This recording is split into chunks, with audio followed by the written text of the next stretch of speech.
A paz do Senhor Jesus, é um prazer ter você conosco aqui, ouvindo a palavra do Senhor, juntos buscando a presença do Senhor. Hoje eu quero fazer um devocional junto com você, é um devocional que eu tenho feito diariamente, mas hoje eu tive esse desejo de fazer junto com você, para juntos nós entendermos aqui um pouco mais da palavra do Senhor, mergulharmos um pouco mais nos ensinamentos do nosso Deus. Eu quero te dizer que é muito ruim quando nós começamos o nosso dia sem buscar o Senhor em primeiro lugar, sem buscar o Senhor antes de todas as coisas.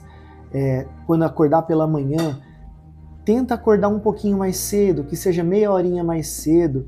Um capítulo da palavra do Senhor dá para mergulhar tanto, dá para aprender tanto, entrar tanto no reino do Senhor. E eu aprendi isso já há muitos anos atrás, e eu vejo como isso faz uma diferença na minha vida quando eu começo o dia buscando o Senhor em primeiro lugar. E quando por alguma razão, trabalho, alguma coisa assim, dá errado e eu não consigo fazer isso logo pela manhã, como o dia fica mais difícil, mais pesado, mais carregado. Então é muito importante buscar a presença do Senhor antes de tudo e acima de tudo. Eu tenho lido agora o Evangelho de Lucas, eu estou no capítulo 7, nós vamos fazer junto hoje aqui o devocional do capítulo 7. Então a gente lê o texto, aí eu vou compartilhar com você aquilo que eu entendi do texto, aquilo que o Senhor falou no meu coração, e aí a gente vai juntos aqui mergulhando mais na presença do Senhor. E se você gostar, se os irmãos gostarem, a gente faz disso uma série. Todos os dias a gente faz juntos aqui pela manhã o devocional da presença do Senhor. Amém? Então eu quero começar fazendo uma breve oração antes da gente começar a leitura. Senhor Deus eterno, no nome santo do Senhor Jesus, eu te louvo, Senhor, por esse dia, por esse momento, pelo privilégio de poder mergulhar na palavra do Senhor. Peço a Ti que o Seu Espírito Santo nos revele, Senhor. Eu sei que esse momento é o momento do Senhor compartilhando a Sua palavra conosco, unicamente conosco, individualmente. E eu sei que a Sua palavra vai falar com cada um de nós, no nome de Jesus. Amém. Aleluia. Então, o Evangelho de Lucas, capítulo 7, se você tem aí a sua Bíblia fácil, se você puder sentar numa mesa, dedicar aí alguns minutinhos, vamos ler juntos e meditar em nome do Senhor Jesus. Amém? Evangelho de Lucas, capítulo 7, a partir do versículo 1. E depois de concluir todos esses discursos perante o povo, entrou em Cafarnaum. E o servo de um certo centurião, a quem esse muito estimava, estava doente e moribundo. E quando ouviu falar de Jesus, enviou-lhe uns anciãos dos judeus, rogando-lhe que viesse curar o seu servo. E chegando eles junto de Jesus, rogaram-lhe muito, dizendo: é digno que se lhe concedas isso, porque ama a nossa nação, e ele mesmo nos edificou a sinagoga. E foi Jesus com eles. Quando já estava perto da casa, enviou-lhe o centurião uns amigos, dizendo-lhe: Senhor, não te incomodes, porque não sou digno de que entres debaixo do meu telhado. E, por isso, nem ainda me julguei digno de ir ter contigo. Dize, porém, uma palavra, e o meu criado sarará. Porque também eu sou homem sujeito à autoridade, e tenho soldados sobre o meu poder. E digo a este, vai, e ele vai. E ao outro, vem, e ele vem. E ao meu servo, faze isso, e ele faz. E ouvindo isso, Jesus maravilhou-se dele, e voltando-se disse à multidão que o seguia: digo-vos que nem ainda em Israel tenho achado tanta fé. E voltando para casa, os que foram enviados acharam são o servo enfermo. Amém. Paramos aqui então no versículo 10. Esse texto se encerra por aqui. É um texto que começa falando sobre o centurião de Cafarnaum. É muito interessante então que esse primeiro texto nos fala sobre um centurião, alguém que provavelmente não era um judeu, provavelmente não era da nação de Israel, alguém que não seguia os mandamentos, mas estamos falando de alguém que ouviu falar de Jesus, ouviu falar dos milagres, ouviu falar dos sinais. E esse homem conta aqui a história que tinha ali um criado, um empregado da sua casa muito doente. E quando chegam até o Senhor Jesus dizendo, olha, aquele centurião, ele é um centurião que ajuda muito o nosso povo, ele é um centurião que ajudou inclusive a gente a edificar a nossa sinagoga, então ele é um homem justo, seria muito bom fazer algo por ele. E o Senhor Jesus de bom grado disse, vamos lá então, vamos lá na casa dele.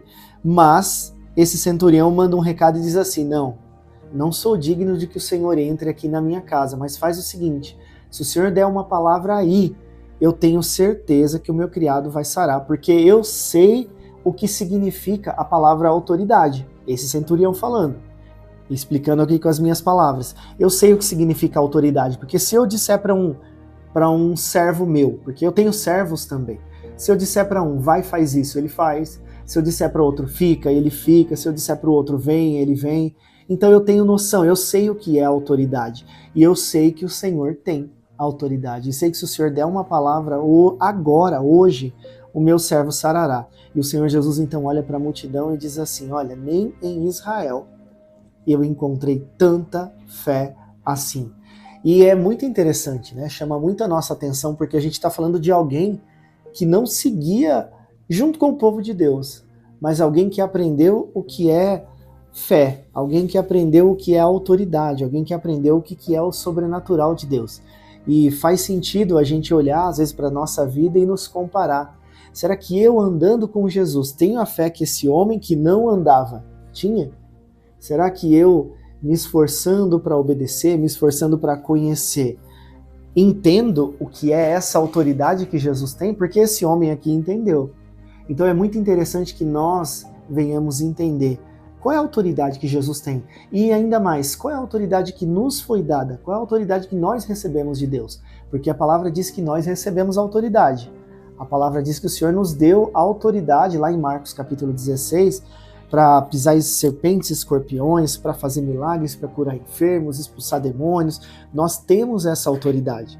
E esse homem centurião entendeu que o Senhor Jesus tinha essa autoridade. E às vezes a gente se questiona, né? Às vezes a gente pergunta, será que Deus vai fazer na minha vida? Será que isso pode acontecer? Será que isso pode se mover? Então Deus tem autoridade e esse centurião entendeu, esse homem compreendeu algo que muitas vezes hoje o povo de Deus ainda não conseguiu compreender. Então essa palavra é quase que um soco no estômago para a gente entender o que Deus tem para a nossa vida. O que nós podemos ser sem Deus? Nada, né? Nós não podemos ser nada sem Deus. Mas se nós entendemos hoje o tamanho da autoridade que o Senhor Jesus tem para trabalhar na nossa vida e fazer como esse homem, Senhor, basta uma palavra sua, eu sei que a minha situação muda. O Senhor só precisa falar uma palavra. Olha que maravilhoso é. Então, esse primeiro trechinho aqui do nosso devocional é entender esse centurião de Cafarnaum, entender o que esse homem entendeu que eu ainda não entendi, Senhor. Eu preciso entender. Preciso compreender o que esse homem entendeu. Me fala, me mostra, Senhor. É maravilhoso. Olha como a palavra do Senhor tem vida. Né? Às vezes a gente lê rápido, como se estivesse fazendo uma leitura qualquer, e acaba deixando de perceber esses detalhes tão interessantes assim. Olha só, o homem entendeu o que é a autoridade espiritual. E olha, nós somos homens e mulheres de Deus, nós cremos na palavra de Deus, então nós somos seres espirituais, a gente precisa entender, porque essa autoridade diz respeito a nós, o Senhor Jesus tem essa autoridade, foi outorgada também a nós, diz respeito à nossa vida. Vamos procurar entender o que esse homem entendeu, amém? Então, seguindo o texto aqui agora, versículo 11, vai falar sobre o filho da viúva de Naim, versículo 11, e aconteceu pouco depois, ir ele à cidade chamada Naim, e com ele iam muitos dos seus discípulos e uma grande multidão. E quando chegou perto da porta da cidade, eis que levavam um defunto, filho único de sua mãe, que era viúva, e com ela ia uma grande multidão da cidade. E vendo-a, o Senhor moveu-se de íntima compaixão por ela e disse-lhe, não chores. E chegando-se tocou o esquife, e os que o levavam pararam. E disse, jovem, eu te digo, levanta-te. E o defunto assentou-se e começou a falar, e entregou-o à sua mãe. E de todos se apoderou um temor e glorificavam a Deus, dizendo, um grande profeta se levantou entre nós, e Deus visitou o seu povo. E correu dele essa fama por toda a Judéia e por toda a terra circunvizinha. Aleluia. Paramos aqui no versículo 17. O filho da viúva de Naim. Me chama a atenção quando eu leio esse texto, o versículo 13. Porque nós estamos falando aqui da história de um funeral, né, uma procissão aqui de um funeral, e o Senhor Jesus provavelmente cruza no caminho com essa mãe, que era uma mãe já viúva, que provavelmente já havia enterrado seu marido e agora vinha enterrar o filho. E ela estava chorando, porque o Senhor Jesus no versículo 13 fala, não chores. Então me chama muito a atenção isso, porque o Senhor Jesus olha para a mulher e antes dele falar qualquer coisa, antes dele falar, olha, eu vou fazer, olha, eu vou ressuscitar, olha, eu vou fazer uma obra, a primeira coisa que ele fala, não chores.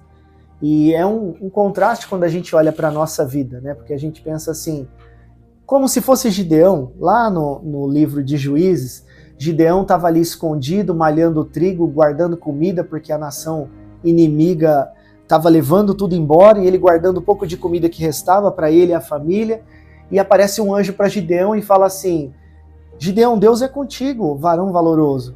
E ele olha e fala para o anjo assim, como assim Deus é comigo? Se Deus é comigo, por que acontece esse monte de coisa? Se Deus fosse comigo mesmo, isso daqui não estaria acontecendo. Como você pode falar que Deus é comigo? Então essa viúva de Naim aqui poderia ter tido a mesma impressão, poderia ter pensado da mesma forma, porque eu sei que nós, talvez, a nossa geração, pensaria. Eu sei que eu, como um ser humano falho, provavelmente, talvez pensaria, como não chorar, Senhor? A gente está indo para um funeral, como não chorar? Como o Senhor pode vir e falar isso, não chores? Mas a Bíblia não diz o que essa mulher respondeu. Não temos aqui, apenas temos que o Senhor Jesus falou para ela, não chore. E se chegando, tocou o esquife. E aí as pessoas que carregavam o esquife pararam, e Jesus falou assim, jovem, eu te digo, levanta-te. E o defunto assentou-se e começou a falar. Olha que coisa maravilhosa. E maravilhoso também parar para pensar, né? O que esse menino falou? Porque o menino estava morto. E ele começou a falar. Talvez falando para a mãe algo que viu, algo que sentiu. Mas me chama muito a atenção nessa passagem o coração da mãe. O coração de uma pessoa que está no meio de uma grande aflição e às vezes espera ouvir algo grandioso, glorioso, vou fazer obra, vou ressuscitar, e ela apenas ouve, não chores. Eu já vi isso acontecer, já aconteceu comigo, esperando uma resposta bem objetiva de Deus, e a gente ouve assim, não chores. Ou às vezes a gente ouve, espera mais um pouco. Ou às vezes a gente ouve, eu sou contigo, né? Como Gideão. Esperando Deus fazer a obra, a gente ouve, Deus é contigo. É interessante e chama muito a atenção. Essa passagem aqui, ela é muito rica, porque ela mostra, Senhor, algo precisa ser trabalhado dentro do meu coração, para o Senhor, primeiro de tudo, falar, não chora. Para tudo, não chora. Primeiro, confia em mim. E eu vejo uma ligação dessa passagem com a anterior. Afinal, nós estamos no mesmo capítulo, mas eu vejo uma ligação do Senhor Jesus falando, como ele disse aqui para a nação de Israel, nem ainda em Israel eu tenho visto tanta fé. Ele se maravilhou de ver a fé do centurião, e agora a gente está vendo o Senhor Jesus trabalhando o coração de uma mãe, falando para ela, não chores. Olha como é maravilhoso, né? E depois que esse jovem ressuscitou, o povo ficou maravilhado dizendo, olha, um grande profeta está entre nós. De fato, o Senhor Jesus era muito mais do que um profeta, ele era Deus, né? Mas me chama muito a atenção essa questão do Senhor Jesus dizer, não chores. É o Senhor trabalhando no coração de uma mãe. E a gente vê outras passagens assim, o Senhor Jesus trabalhando no coração de alguém. Tem uma passagem que um pai leva um jovem endemoniado para os discípulos do Senhor Jesus expulsarem, e eles não conseguiram. E o Senhor Jesus, então, ele chama o pai chorando com lágrimas, o Senhor Jesus fala para o pai assim, o que está acontecendo? E o pai fala, olha, eu trouxe o meu filho para os seus discípulos expulsarem o mal, mas eles não conseguiram expulsar o demônio. E o Senhor Jesus fala assim, há quanto tempo acontece isso com o menino? porque horas o espírito lançava o menino no fogo, horas na água, tentando destruir a vida dele. E o Senhor Jesus pergunta para o pai, faz quanto tempo que isso acontece? E o pai fala, desde a sua infância. E o que mais me chama a atenção aqui é que o Senhor Jesus, sendo conhecedor de tudo, de todos os pensamentos do coração das pessoas e de tudo, ele sabia há quanto tempo acontecia isso com o menino. Ele não precisaria ter perguntado há quanto tempo isso acontece, mas ele perguntou por quê? Para trabalhar no coração do pai. Eu creio que era para trabalhar no coração do pai. É meio que para falar para o pai assim, olha, olha e pensa, faz quanto tempo que você está passando por isso? Não é hora de você dar um basta? E quem tem que dar um basta é você. É você que precisa decidir confiar em mim ou não. E eu vejo essa mesma história aqui com essa mãe. O Senhor Jesus olha para uma mulher indo para um funeral e fala para ela, não chores. Parece um pouco contraditório com a naturalidade, com a natureza. É normal num velório todo mundo chorar, mas o Senhor Jesus vai na contramão aqui e fala para ela, não chores. E aí ele segue o texto e ressuscita o menino. Então olha como é maravilhoso. Quando o Senhor Jesus fala para você alguma coisa que parece que vai contra a natureza, vai contra tudo aquilo que você imagina, confia. Confia nele e fala, bom, se o Senhor Jesus está me mandando não chorar, mesmo passando por um monte de dificuldade, eu vou confiar. Significa que algo glorioso e grandioso para fazer ele tem. Então eu confio, vou seguir, vou confiar em nome de Jesus. Maravilhoso e rico esse texto. Obrigado, Senhor. Então a gente vai seguindo a leitura aqui no versículo 18. O título do texto é João envia 2 discípulos seus a Jesus. Versículo 18. E os discípulos de João anunciaram-lhe todas essas coisas. E João, chamando 2 dos seus discípulos, enviou-os a Jesus, dizendo, és tu aquele que havia de vir, ou esperamos outro? E quando aqueles homens chegaram junto dele, disseram, João Batista enviou-nos a perguntar-te, és tu aquele que havia de vir, ou esperamos outro? E na mesma hora curou muitos de enfermidades e males e espíritos maus, e deu vista a muitos cegos. E respondendo então Jesus disse-lhes, ide, anunciai a João o que tendes visto e ouvido. Os cegos veem, os coxos andam, os leprosos são purificados, os surdos ouvem, os mortos ressuscitam e aos pobres anuncia-se-lhes o evangelho. E bem-aventurado aquele que em mim não se escandalizar. E tendo-se retirado os mensageiros de João, começou a dizer à multidão acerca de João, o que saístes a ver no deserto? Uma cana abalada pelo vento? Mas o que saístes a ver? Um homem trajado de vestes delicadas? Eis que os que andam com vestes preciosas e em delícias estão nos palcos reais. Nos passos reais, melhor dizendo. Mas o que saístes a ver? Um profeta? Sim, vos digo e muito mais que um profeta. Esse é aquele de quem está escrito, eis que envio o meu anjo diante da tua face, o qual preparará diante de ti o teu caminho. E eu vos digo que entre os nascidos de mulheres não há maior profeta do que João Batista, mas o menor no reino de Deus é maior do que ele. E todo o povo que o ouviu e os publicanos, tendo sido batizados com o batismo de João, justificaram a Deus. Mas os fariseus e doutores da lei rejeitaram o conselho de Deus contra si mesmos, não tendo sido batizados por ele. E disse o Senhor, a quem, pois, compararei os homens dessa geração e a quem são semelhantes? São semelhantes aos meninos que, assentados nas praças, clamam uns aos outros e dizem, nós vos tocamos flauta e não dançastes, cantamos lamentações e não chorastes. Porque veio João Batista, que não comia nem bebia vinho, não comia pão, nem bebia vinho, e vocês dizeis, tem demônio. E veio o Filho do Homem que come e bebe, e dizeis, eis aí um homem comilão e bebedor de vinho, amigo dos publicanos e dos pecadores. Mas a sabedoria é justificada por todos os seus filhos. Amém. Temos aqui um tesouro nessa passagem glorioso. Olha só. Versículo 18, os discípulos de João anunciaram-lhe todas essas coisas. Quais coisas? As que nós lemos no texto anterior. Provavelmente esses discípulos, ou eles estavam juntos ali, quando o Senhor Jesus ressuscita o filho da viúva de Naim, ou eles estavam presentes em algum outro tipo de milagre que o Senhor Jesus estava fazendo. E eles vão e contam para João Batista, discípulos de João Batista. Versículo 19 diz assim, e João, chamando 2 dos seus discípulos, enviou-os a Jesus, dizendo, é tu aquele que havia de vir ou esperamos outro? esse versículo nos faz parar e meditar. Faltaria muito tempo para ficar meditando nesse versículo e mastigando toda a riqueza que tem nele, porque olha só, a gente está falando de João Batista, um homem que batizou o Senhor Jesus, lá no Evangelho de João, no capítulo 1, a gente vai ver aqui João capítulo 1, no versículo... João capítulo 1, versículo 29. Evangelho de João, capítulo 1, versículo 29. No dia seguinte, João viu a Jesus, que vinha para ele, e disse: Eis o Cordeiro de Deus que tira o pecado do mundo. Esse é aquele do qual eu disse: após mim vem um homem que foi antes de mim, porque já era primeiro do que eu. Eu não o conhecia, mas para que ele fosse manifestado a Israel, vim eu, por isso batizando com água.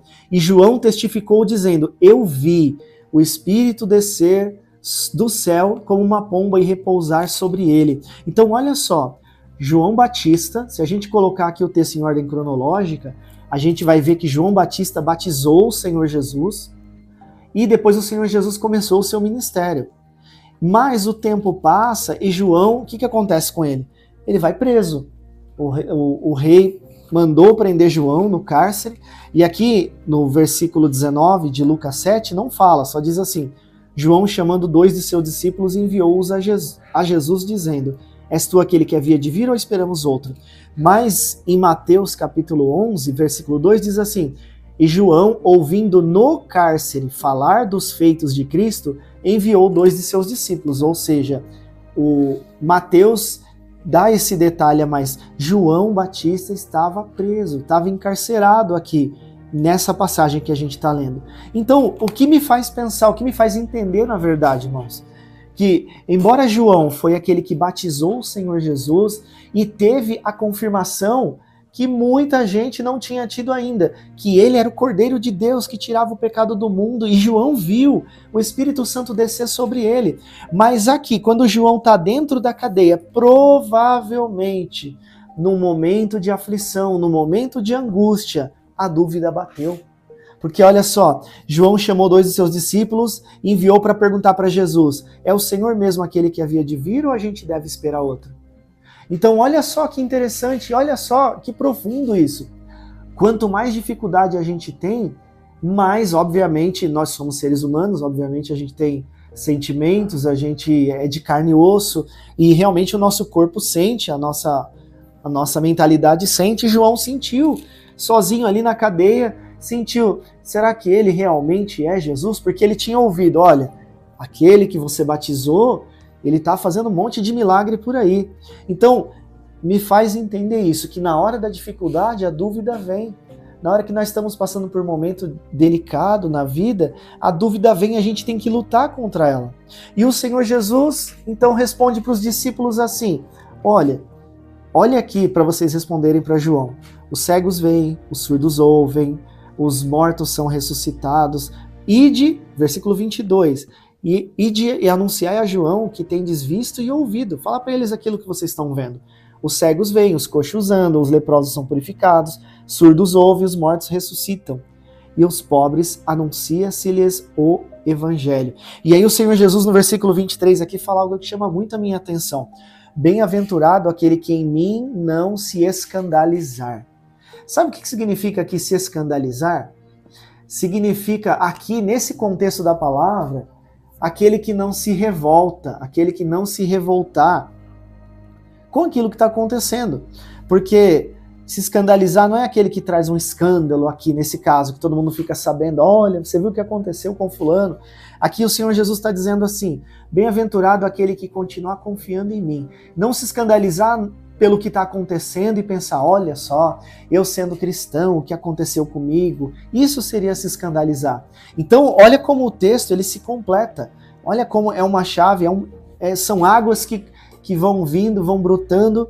Então, João, na cadeia, se sentindo provavelmente mal, envia 2 discípulos para o Senhor Jesus e fala: é o Senhor mesmo? Antes ele tinha visto, ele tinha tido a confirmação, ele tinha tido a certeza. Pensa se isso já não aconteceu com você. Você olhar e falar assim: eu tenho certeza que Deus me chamou. Eu tenho certeza que eu fui chamado para algo grande, para uma obra, mas de repente, na hora que a situação fica delicada, que a luta vem, a gente fala, será que Deus me chamou mesmo?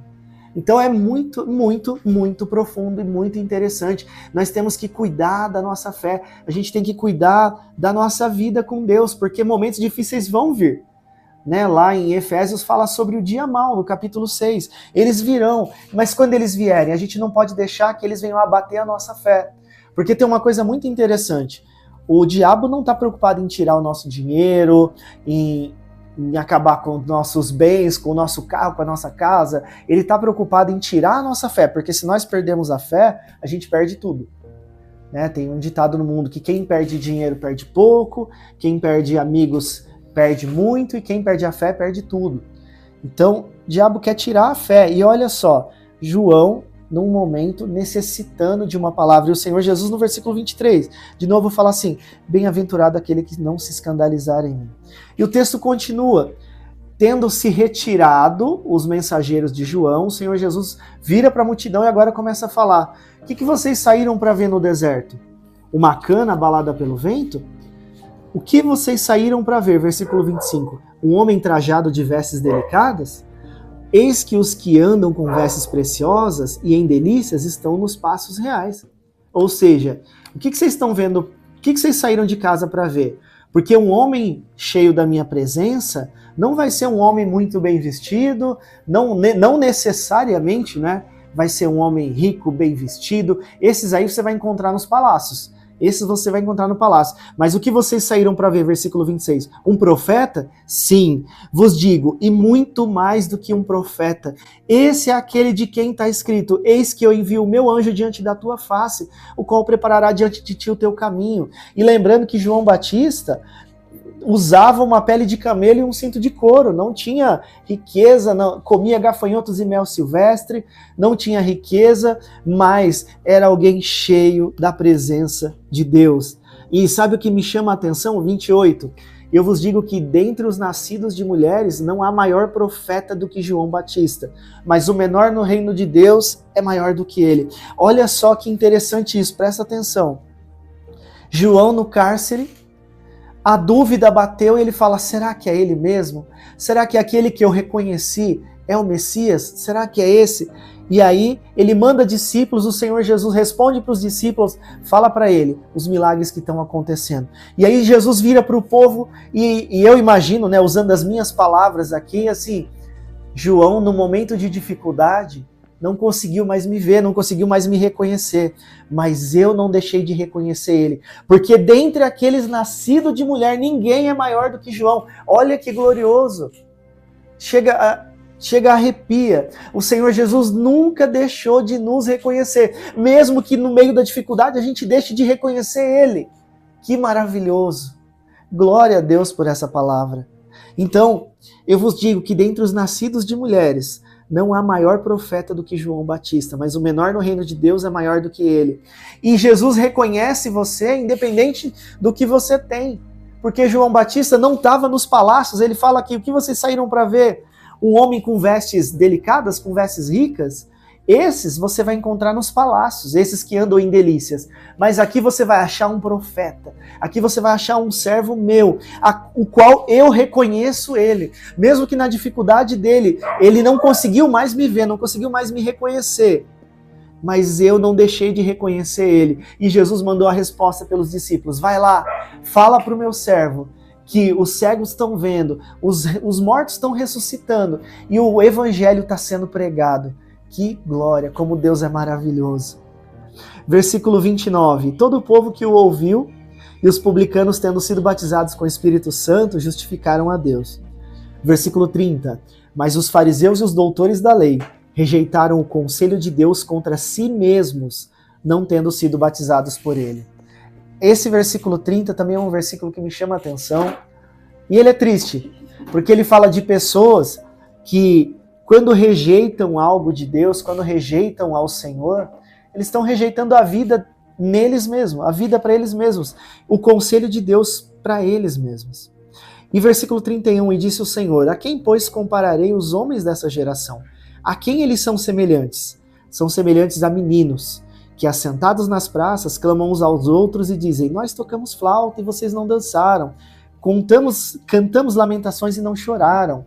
Esse versículo também é triste, porque nós estamos falando de pessoas que, versículo 30, que rejeitaram o propósito de Deus contra eles mesmos, mas eles ficam numa praça, como se fossem crianças, meninos na fé, e querendo fazer um movimento, querendo fazer um barulho, dizendo assim: a gente toca e vocês não dançam, a gente canta e vocês não se lamentam. Mas essa é uma geração, é parte da nossa geração. Pessoas que querem fazer um movimento, mas estão muito longe de Deus, porque não reconhecem a Deus e também não são reconhecidos por Ele. É algo para a gente pensar, se a nossa vida não tem sido assim. Se a nossa vida nós não temos feito apenas barulho, apenas cantando música, querendo fazer um movimento, mas sem a graça e sem a presença de Deus. 33, porque veio João Batista que não comia pão, não bebia vinho, e o povo dizia: tem demônio. Aí vem o Filho do Homem que come e bebe, e vocês falam que ele bebe com os publicanos e com os pecadores. Então, é uma geração que é a geração que nós estamos vivendo, uma geração que faz barulho, uma geração que canta lamentos, que toca nas praças, mas está muito longe de Deus, porque deixaram o conselho de Deus, e isso se voltou contra eles mesmos. Pessoas vazias, e que a quem eles são comparados? O Senhor Jesus disse: são crianças. É um versículo que faz a gente parar para pensar: nós somos crianças na fé ou adultos na fé? Como tem sido a nossa vida com Deus, a nossa fé com Deus? Dificuldades nós teremos. No meio da dificuldade, o inimigo vai tentar tirar a nossa fé, vai tentar tirar a nossa confiança em Deus. Mas bem-aventurado aquele que não se escandalizar, aquele que não querer jogar a culpa em Deus, aquele que não querer dizer: olha só, eu te servi, Senhor, e olha, o Senhor permitiu isso acontecer comigo. Isso é se escandalizar. A gente não pode jamais deixar isso acontecer, porque a sabedoria é justificada por todos os filhos de Deus. Os filhos de Deus verdadeiramente são sábios, têm sabedoria e precisam dele. Aleluia. Glória a Deus por esse texto. Então, para não ficar muito extenso aqui a nossa meditação de hoje, a gente vai parando por aqui. Paramos então em Lucas 7, a gente vai continuar do versículo 36 amanhã. E vem ler a Bíblia com a gente, vamos meditar junto. Eu sei que o Senhor vai trazer grandes coisas, revelações para nós, e nada mais maravilhoso do que aprender com o próprio Espírito Santo de Deus, porque a palavra diz que é Ele que nos ensina todas as coisas. Amém? Grava isso, se for possível, ouve de novo, porque é muito profundo, é a profundidade da graça de Deus sobre as nossas vidas. Que Deus te abençoe, que o poder de Deus seja sobre a sua vida, que essa palavra te dê força e graça. Em nome de Jesus, amém.